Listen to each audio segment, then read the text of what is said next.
Huge game for our Spartan basketball team this Friday as they play Gonzaga on the aircraft carrier. But also, hey, Andy Patton, our guest, doesn't just do Locked On Zags. He does Locked On College Basketball as well. Wire-to-wire show, nothing but Spartan hoops. Let's get it. Our Locked On Spartans, your daily podcast on the Michigan State Spartans. Part of the Locked On Podcast Network, your team every day.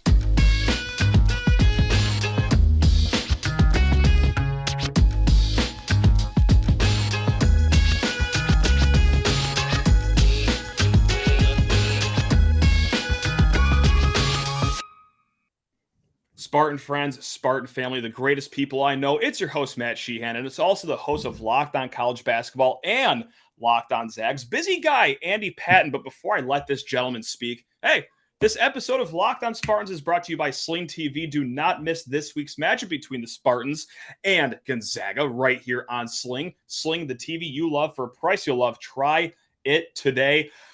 Mr. Patton, college basketball is in the air. For us Spartan fans, this means the intersection of football season and basketball season. I'm a glass case of emotion right now, but for you, like this is your season right now. How are you feeling in your end of the camera here? I am ready to go, man. It always feels like a long off season every single time, just because college football starts so early and that's just everybody's getting going. And I'm sitting here like, let's go. I want to start doing the nows. I want to start with the whole thing and start really getting into the season. So I'm so happy that we're here. Gonzaga has played a game. Michigan State has played a game. They're going to play another game very soon against each other. It's going to be a really, really fun one. I'm excited for the season to be here. No doubt about that. And you guys absolutely pasted North Florida. We took care of a northern school out of the state of Arizona as well. But this is a big game coming up. And it's also a game for me where I'm looking at this game like, all right, if my team loses a outdoor gimmicky game, tough matchup, it was for the troops. It was just for fun. But damn it, if we win this game, it's the biggest deal in the world. Do you have the same vibes for your team as well, or what is this like from a Gonzaga fan perspective right now? There's so many interesting elements of how Gonzaga kind of treats their non-conference schedule, because their conference schedule is not as good as Power 5 programs. Certainly that is a argument that people use against Gonzaga for decades now. And as much as Gonzaga fans love to defend the WCC, and I still am happy to do so, it is not the Big Ten. It is not the Big 12. It is not the Big East. Like it is not at those levels of conference. And so for the Zags, in order for them to boost that resume, and in order for them to not even really boost the resume, more so just play the kind of teams that they're going to see in March, they have to do it between November and December. And boy, howdy, did they do it this year. They got Michigan State, they got Texas, they got Kentucky, they got the PK 85, they got Baylor, they got Alabama, all before Christmas. So like this is going to be a murderous stretch of games for the Zags. Gonzaga has participated in these kind of gimmicky games, as you said, in the past. It didn't go particularly well last time when they flew all the way to Okinawa, Japan, and played a half of basketball before that game was canceled. Certainly any result better than that in this game, I think we'll be happy. Certainly Gonzaga fans are not going to want to take a loss to a Michigan State team that is currently unranked, although I think that this is a solid squad. And obviously Tom Izzo has always played very well against Mark Few in the past, so I think it'll be a really fun game. But these kind of situations always, I would hope that there's a bit more grace for the fan base, regardless of how it goes, because these games are weird. They're incredibly weird, and I can't believe it. It's 11 years ago when Michigan State played North Carolina in aircraft carrier, and MSU really shot the ball well that day. 2 of 20 from 3. North Carolina, I think, did 3 of 12 or something like that. Like in the end, it's an outdoor game. Odd conditions, but hey, nonetheless, a basketball game is going to be played. And I was on barttorvik.com. If any of my listeners heard me last year, you hear me, reference this website up and down throughout the season. They have this game as an 8-point spread for Gonzaga. The official betting line has not come out yet, but they are pretty close to what Vegas says. When you hear that Gonzaga is supposed to win this game by 8, so to speak, does that sound about right? Or does any part of that kind of surprise you? Higher spread? How are you feeling?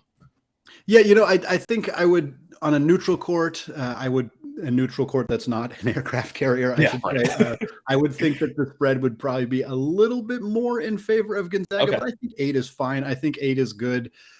regardless of the situation. But I think that I would hate to be trying to put lines on a game in this situation. I mean, we've seen them in the past that you mentioned the 3 of 20, like that's pretty common. The outside shooting is really rough in these games. And I think both these teams are going to want, I mean, Michigan State took 27 threes against Northern Arizona. Gonzaga took significantly less in their game, but they're going to rely on the outside shot a lot. I think a big element of this game is going to be how much these teams can try to rely on the post players as opposed to relying on the outside shot, just because it's easier to shoot in an outdoor court when you're a foot away from the basket as opposed to 27 feet away from the basket. Right.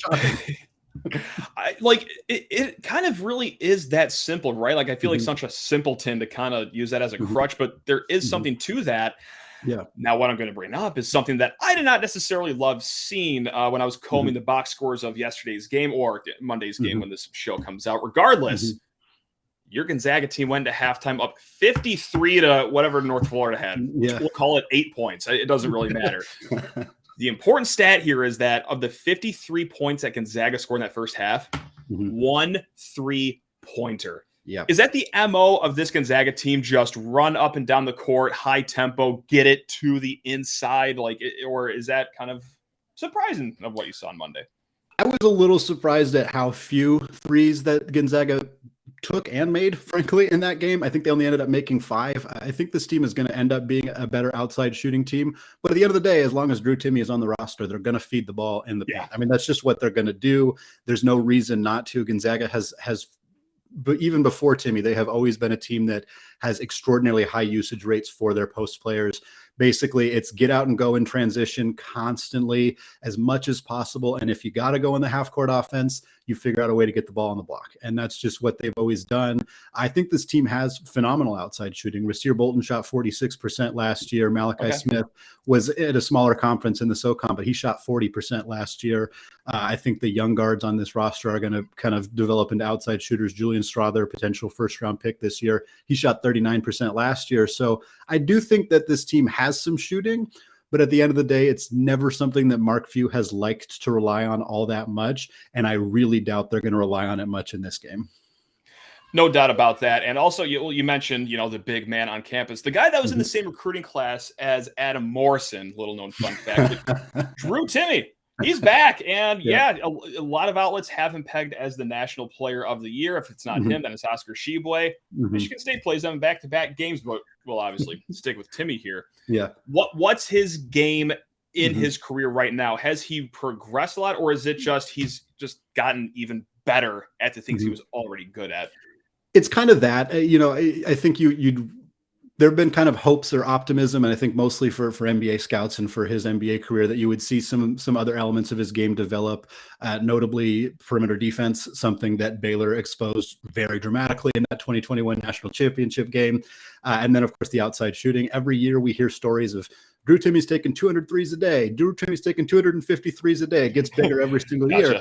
And coming into the season, we don't see a lot of it. We see some.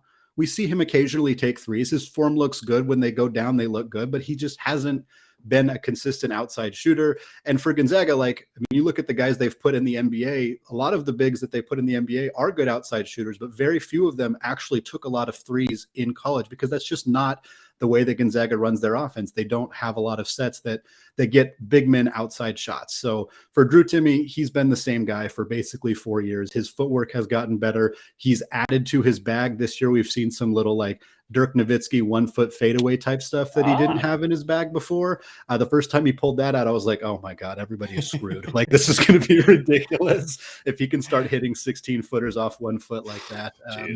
But for the most part, it's back to the basket. It's an array of spin moves, post moves. He can finish with his left, finish with his right, finish through contact.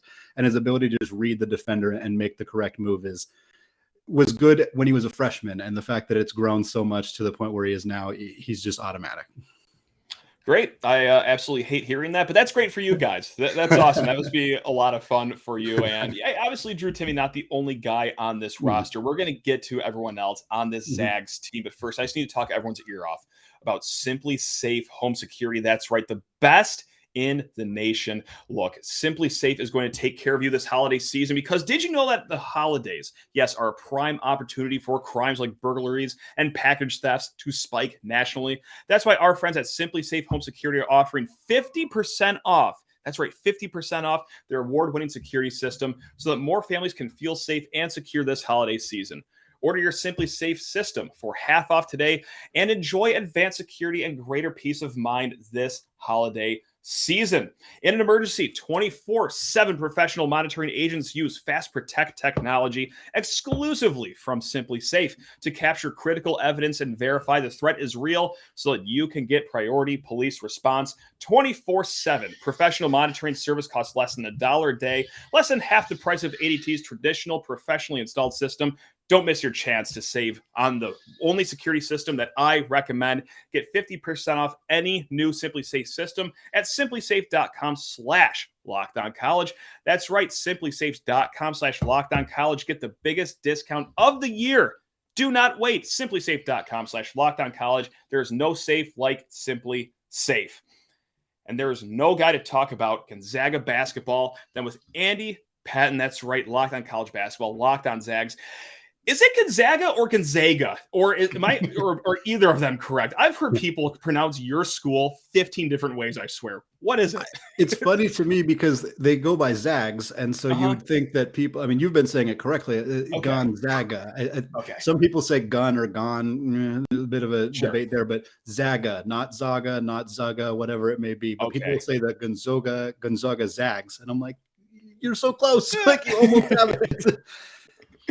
Gotcha. All right. Well, I feel better because I mispronunciate every single word in the English dictionary. So it's good that I'm on the board with one here. Speaking of board, let's try this for a segue here. You guys are no strangers to having players selected high on NBA draft boards. Of course, you got Suggs. You have this little guy named Chet Holmgren who just went pretty high as well. Corey Kispert, if I could throw another name out there. Yeah. Any of those guys in this year's team? I know you mentioned Julian Straw. Is he like lottery good, or is there another player that is? It'll be interesting to see with Julian. I think he's probably their best draft prospect for this season. He was top 50 player coming out of high school, didn't play much as a freshman, played a lot last year, averaged about 14 a game, or I think 11 a game. He's 6'7" combo forward. Gonzaga has started, they did this with Corey Kispert, where they play their wings, their good shooting wings, kind of in a power forward role. They don't do it all of the time, but it's a situation where they can basically throw out Drew Timme and 4 shooters and say, we're going to space the floor. We're going to give Drew as much room as possible to operate down low, and good luck everybody else. And that has been, that's what they did with Corey Kispert and that really, really good Jalen Suggs, Andrew Nembhard team from 2021. And it worked until they got to the championship game and they faced another team that had the athleticism and physicality to kind of bump those guys around a little bit. But I think outside of Strother, I mean, Malachi Smith could sneak into the second round, and then their starting point guard is Nolan Hickman. And he's a guy who was a Kentucky decommit. He's from Seattle area in Washington, ended up coming to Gonzaga, backup point guard last year to Andrew Nembhard. Now he's kind of taken over, and Gonzaga's had a lot of really good point guards. They've had more success turning out NBA talent from the front court, but they've had a lot of, I mean, Nigel Williams-Goss, Josh Perkins, of course, Jalen Suggs, Andrew Nembhard. Those guys are both NBA players now. And Hickman's got the smooth game, the really good outside shooting, the good defense. He's got the right size. I'm not sure if it's going to happen this year for him, but I think he's going to be a guy who's going to be an NBA player in a couple of years too. And of course, there's Timme. Not sure where his NBA future lands him necessarily, but you know, he's in that conversation. He's a professional basketball player, yes, no doubt. Where that is, whether it's in the States or out of the States, nonetheless, incredible basketball player. No debate there, really. But back to the front court, because that's one of MSU's strengths is not just front court, but front court defense as well. When it comes to your perimeter players, how are you guys feeling so far? Obviously, look, one game into the season, but even with all the preseason hype where you guys left off last year, how are you feeling about the front court overall? The front court? Yes. Good. Yeah. I think obviously Drew Timme, huge part there. We've talked about him extensively. I think Anton Watson is a 4-year player for the Zags. He Spokane kid, top 50 player in the country. I think he was like the second player in the state of Washington. And he's been a pretty consistent 18 minutes per game, kind of do the dirty work type guy, not going to wow you on the in points per game. He had 10 last game, and that's probably good for him. But he's a great rebounder, and he's the best perimeter defensive player on this team. He's one of the best perimeter defensive players in the country. He's 6'8", 230, really strong, really physical. Tough guy to move around. And then they got LSU transfer Efton Reed, who's the backup center for this year's team. Yeah, okay. Gonzaga was in a really interesting spot during the kind of transfer portal season because Drew Timme hadn't decided whether he was going to come back or not. And so they were interested in Jonai Broom from Morehead State. They were interested in Dawes Amack from Utah Valley, who ended up going, those guys went to Auburn and Texas Tech. And Gonzaga couldn't land them because they had to say, hey, you might be a guy who plays 25, 30 minutes for us next year, or you might not, because we don't know what's going to happen to our National Player of the Year candidate over here. And so Efton Reed was a guy who kind of could have fit that bill where he could have come in and played big minutes, or he can come in and kind of develop. He had a weird freshman year at LSU because things were very weird at LSU last year, and Will Wade kind of played him in a weird role defensively where he wasn't really asked to be a rim protector, even though I've seen the man in person. He's 7 foot 240, and he is every single inch of it. This dude is huge. He is really, really big, and he plays like a center from the mid-90s. Like, he is big and strong, and he wants to be right around the rim, and he wants to finish through contact, and he fouled out in 12 minutes in his first game with the Gonzaga Bulldogs, and he's probably going to do that again against Michigan State. But he is – those 12 minutes that he gives you and those 5 fouls, your guys are going to feel it. I'm going to tell you that because he's a big physical dude, and he's a load down low.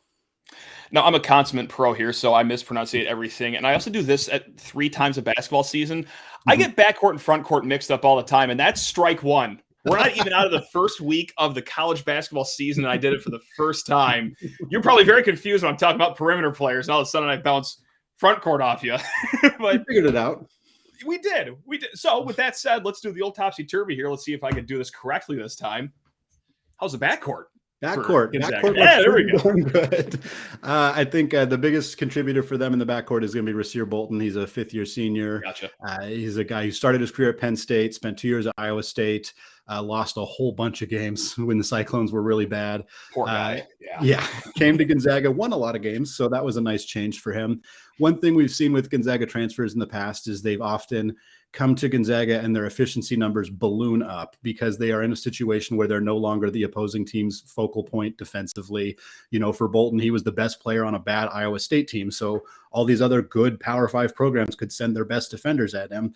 And now he's at Gonzaga where he's playing different opponents, and also he's the 3rd or 4th option. But he was a guy whose 3-point percentage went from like 32 to 46 last year. He was 3 for 4 in his first game for the Zags on Monday. He's going to be one of the best combo guards in the entire nation. Malachi Smith, the transfer from Chattanooga, guy who averaged 19 per game for the Mocs. He came off the bench in his first game. It's kind of unclear. Like, is he just a shooter? Is he going to contribute a little bit more? He had 15 points, 6 boards, played a game high 30 minutes for the Zags off the bench. Okay. So yeah, he's listed at 215 and 6'3", and he looks almost bigger than that. Like, he's a really big dude, and he plays like it. He was just ripping the ball out of people's hands and pushing them around. Like, he's a big physical guy, and I think he's going to be the last guy that people want to see coming off the bench for this team if that ends up staying the case. And then we talked a little bit about Hickman, and then one of the other big players for them is Hunter Salas, 5-star recruit out of Nebraska. He was very briefly, this is my fun trivia fact, he was for a small period of time the highest rated recruit in Gonzaga basketball history. Jalen Suggs had that mantle. Then Hunter Salas took that mantle for like a few weeks, and then Chet Holmgren committed, and nobody will ever take that from Chet Holmgren. So it is the end of the line for that trivia fact. But Hunter Salas very briefly held that role. He didn't play a ton as a freshman, but he's a guy who's really good defensively. He's athletic. I mean, he's going to win a dunk contest someday if he makes the NBA. I really believe that. And he's got to work on his offensive game. We haven't seen a lot of playmaking from him. We haven't seen the outside shot really develop, but he's going to give Michigan State's guards and every other team that he plays, he's going to give their guards some hell on the perimeter when he's in the game. And that's a lot of great insight for Gonzaga. You're very high on this team, and this isn't you being a homer. This is you just talking about the number 2 rated team in the country. Like, newsflash, not a lot of holes in the second best team in the nation. With that said, though, does anything scare you about this game when it comes to the matchup between Gonzaga and the Spartans? Do you have any glimmer of hope for us here before we get into the next break? Yeah, I think absolutely. In part because these games are so wonky. I think that almost I don't think that Gonzaga would lose to a team outside of Ken Palm's top 300 because of this situation, but a top 40 team in this kind of situation, absolutely. You're talking about a couple shots either direction. I think this game is. I don't want to say a toss-up necessarily, but again, the situation makes it a little bit more of a crapshoot than normal. I also think Gonzaga does have a few holes. They did not look particularly good in their scrimmage game against Tennessee, mostly on the defensive end of the floor. I think a lot of that was because it was an exhibition game. They were trying some things that they maybe wouldn't otherwise have tried, and they were up 4 at halftime and lost by 19 in the second half. So that was a bit rough. The biggest hole on this roster in my mind is rim protection. And it turns out when you lose a player like Chet Holmgren, you're going to lose the rim protection. And you look at the 21 roster that, let Baylor's guards just could pretty much do whatever they wanted. And that team was ridiculous. Most teams don't have 3 NBA guards on the roster. So that was a bit unique. But if you have the ability to get dribble penetration, Gonzaga doesn't have a rim protector. Drew Timme's not that. He has never been that.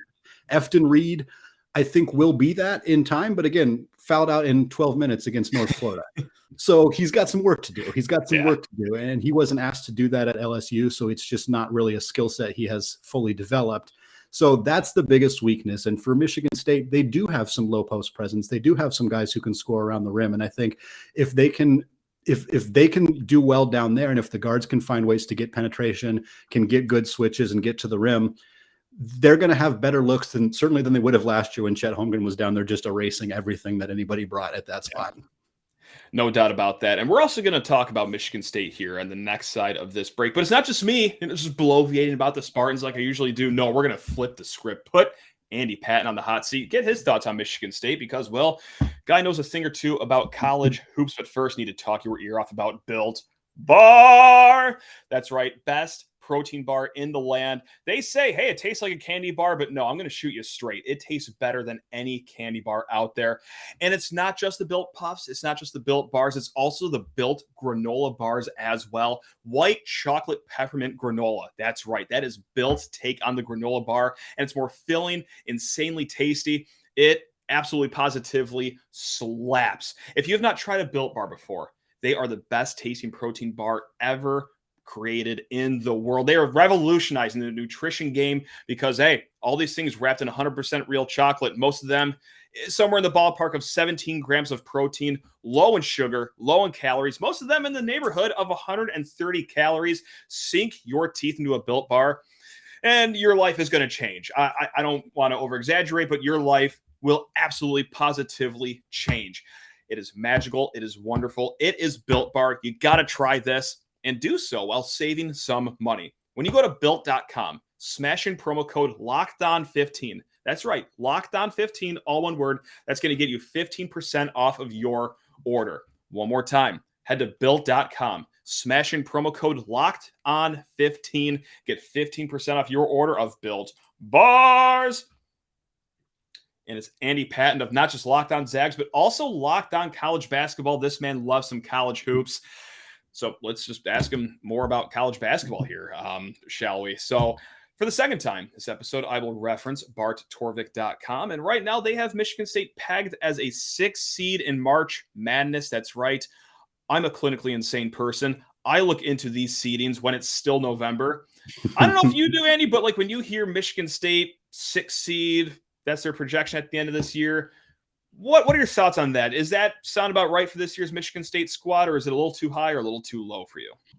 I think that seems about right. I think it'll be interesting to see kind of who Michigan State turns to, like who ends up being like their main scorers, their leading guys. We saw Joey Hauser have a phenomenal game against Northern Arizona, 18-10. That was great. And I think that if he can be the guy, that's phenomenal. But I think the lack of a star is really a tough thing that we've kind of seen from Michigan State for the last couple of years. And Tom Izzo likes to build balanced rosters. He likes to have a lot of depth on his team, but the teams that have been the most successful in Izzo's tenure have had like legit, like bar none NBA lottery type guys. And we haven't seen that as much from the last couple of years. It's why they haven't been really at the kind of top tier of where they've been. I think they got a couple nice pieces, nice freshmen that they just brought in, Jackson Kohler, Trey Holloman. I like both of those guys. I think they're going to be nice contributors. They both had pretty nice debuts for Michigan State against Northern Arizona. But I think that's kind of the biggest thing is you don't have a Cassius Winston. You don't have that kind of guy on this roster. And maybe somebody will step up. But if nobody does, I think that that's going to be the kind of thing that maybe hurts this team more once they get to March, but maybe they can kind of survive. I think 6 seed feels about right, but I'm not sure how optimistic I would be about them going super far unless we see somebody kind of really step up and be like the main X factor for this team. That's fair. And I wrestle about this, that the Big Ten is down, if I can throw up air quotes this year. And I agree with all those takes. I think the Big Ten is going to be a down year. I just wrestle if that's going to help Michigan State here, because on one hand, hey, it's down. Any night is a night you could win, but also at the same time, like Big Ten is kind of down because, well, you're just a little down, so to speak here. So, like, how should I be feeling if I'm a Michigan State fan about the state of the Big Ten Conference in this season? Should I be feeling optimistic, or is it a weird limbo that we're in? It's an odd year. It's an odd year. I think the Big Ten has a lot of really talented players, and they're good teams. Don't get me wrong. I think Indiana is going to be a good team, but they also have gotten a lot of preseason hype for not having done a whole lot yet. I think that's a fair assessment of where Indiana is at right now. But they have Trace Jackson Davis, potential player of the year, potential national player of the year candidate, or at least first team All-American guy.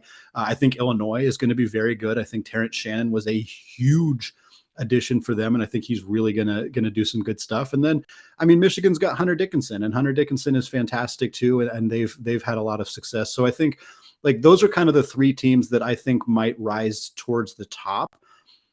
Do I think Michigan State could force their way into that conversation? Maybe, if the ball bounces, the right way for them a couple of times. I think they can pick those teams off, certainly. Like, I don't think that they're incapable of beating those teams. They could beat all those teams. They could beat every team in the Big Ten night in and night out. Like you said, it's a bit down right now. There's not any juggernauts. There's not any dominant teams. But I do think that it hurts Michigan State a little bit in the sense that if they do win some games that maybe they're not favored to win, they're not going to be doing it against teams that are, they're not going to get a chance to play like Baylor and Kansas as if they were in the Big 12. And if you pick off a couple of those teams, that can bump you a whole seed line.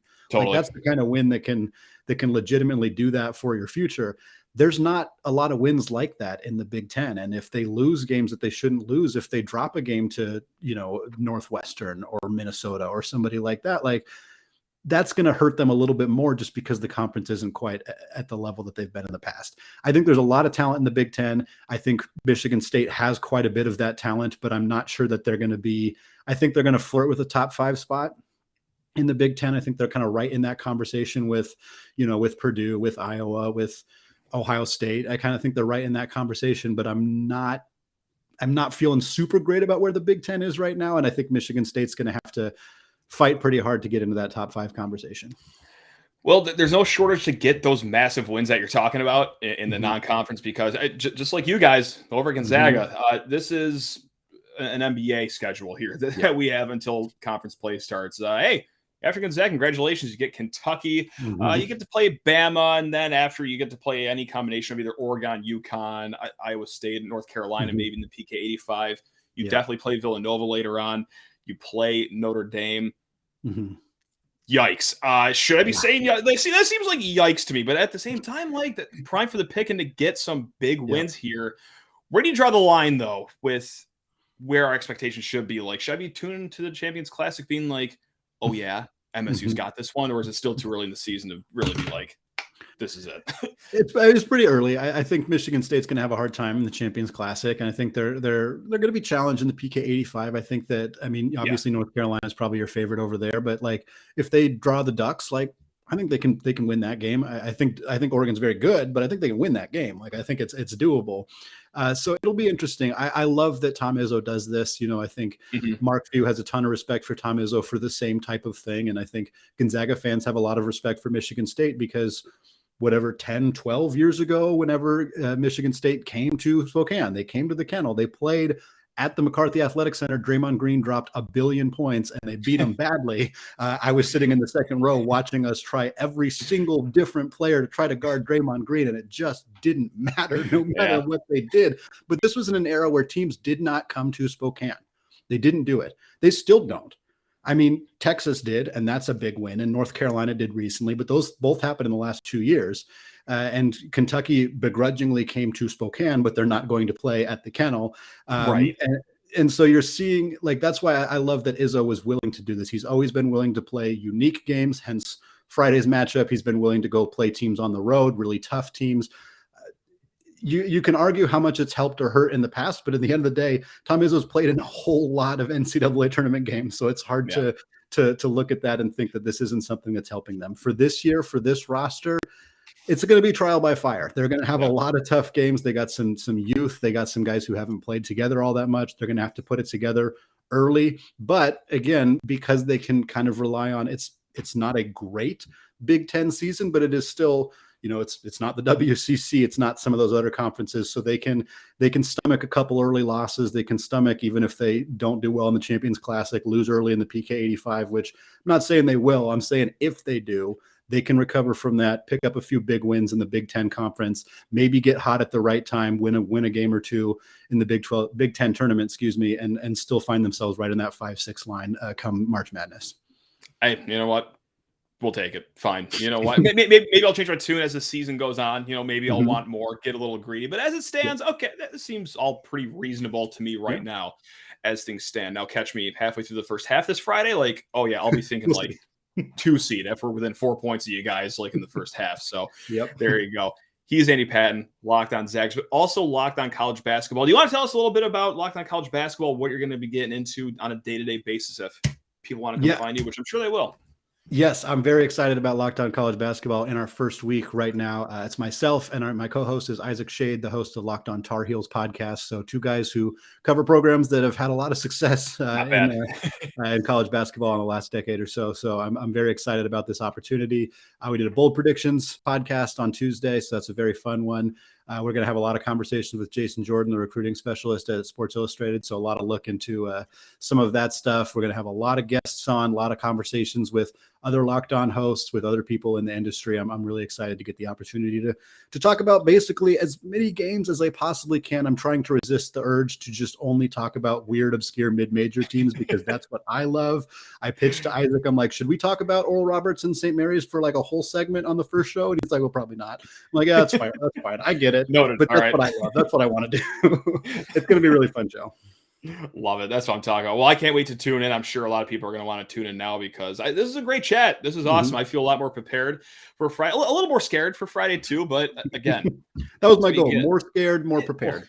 This is what you get when you play the number 2 team in the country. It's not like I'm talking with Locked On Duquesne, and you're just talking all up and down about this. Like, no, that's legitimate team that we're playing here. But until then, hey, everyone listening, thank you so much for tuning in to Locked On Spartans, whether it's YouTube, on the podcast. Smash that subscribe button and also tune in tomorrow. We got Graham Couch of the Lansing State Journal, friend of the program, one of my favorite people to have on the show as well. But until then, stay awesome. Enjoy the rest of your week. Love you all. Go Green.